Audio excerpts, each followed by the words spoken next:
देख रहे हैं राजीव टाइम्स। आपके साथ मैं हूं आराधना नामदेव। मुख्यमंत्री डॉक्टर मोहन यादव आज इंदौर पहुंचे और कांग्रेस पर जमकर निशाना साधा। उन्होंने कांग्रेस वर्किंग कमेटी के हालिया फैसलों को लेकर कहा कि कांग्रेसी देर से आए लेकिन दुरुस्त नहीं आए। मुख्यमंत्री ने सरदार वल्लभ भाई पटेल का उदाहरण देते हुए कहा कि उन्होंने देश की आजादी के साथ साथ सोमनाथ ज्योतिर्लिंग के जीर्णोद्धार में भी महत्वपूर्ण भूमिका निभाई थी, लेकिन उस समय भी कांग्रेसियों के पूर्वज इस पुनीत कार्य में शामिल नहीं हुए थे। उन्होंने राम मंदिर को लेकर कांग्रेस पर तंज कसते हुए कहा कि आज भी वे मंदिर दर्शन से कतरा रहे हैं। पश्चिम बंगाल में चल रही हिंसा पर प्रतिक्रिया देते हुए उन्होंने कहा कि वक्फ बोर्ड के बिल का विरोध जिन राज्यों में हुआ वे वही हैं जहां कुछ लोगों ने वक्फ की संपत्तियों पर कब्जा किया था और अब बेनकाब हो रहे हैं। मुख्यमंत्री ने यह भी कहा कि कांग्रेस और उनके सहयोगी केवल वोट बैंक की राजनीति के तहत वक्फ बोर्ड के बिल का विरोध कर रहे थे। उन्होंने उम्मीद जताई कि कांग्रेस ममता बनर्जी उनके सहयोगी मुस्लिम समुदाय से माफी मांगेंगे और गरीबों के हक के साथ खड़े होंगे। चलिए, देर आए दुरुस्त आए, अब समझ में आ रही है।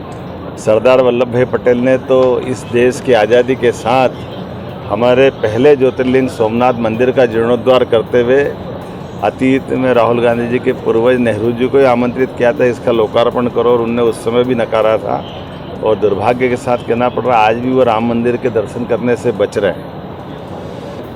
वोटों के लिए आप कुछ भी बोलो, लेकिन जनता आपकी तरफ देखती, जनता आपको माफ़ नहीं करती जब आप वर्ग विशेष के वोट के चक्कर में बहुसंख्यक वर्ग के साथ लगातार अन्याय करते, समाज के अंदर फूट डालने का प्रयास करते। हमारे लिए आज सौभाग्य की बात है, यशस्वी प्रधानमंत्री के नेतृत्व में सबका साथ, सबका विकास, सबका विश्वास, सबका प्रयास, और इसी आधार पर भारतीय जनता पार्टी पूरे देश में और एक एक प्रदेश, सारे सब मिलाकर के 21 प्रदेश में अपनी सरकार अपनी या अपने सहयोगियों के साथ चला रही है।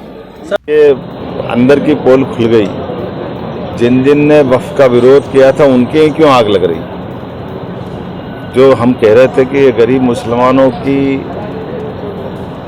उनके हक की लड़ाई थी, इसलिए पूरे देश के मुस्लिम समाज ने वक्फ बोर्ड के अंदर जो विसंगतियाँ थी उन विसंगतियों को जाना पहचाना, और तथाकथित कुछ लोगों ने जो कब्जा किया हुआ था उसका परिणाम सबके सामने। लेकिन उसको वोट बैंक के आधार पर जोड़ के चलना, ये जो कांग्रेस का षड्यंत्र था वो उसका बेनकाब हो रहा है। मैं उम्मीद करता हूँ कि अभी भी कांग्रेस और उनके साथ वाले ममता बनर्जी सहित सब लोग माफ़ी मांगेंगे और वक्फ के अंदर की भावनाओं को समझ करके समाज के, खास करके कमज़ोर तबके, गरीब तबके के मुस्लिम समाज के साथ न्याय करेंगे।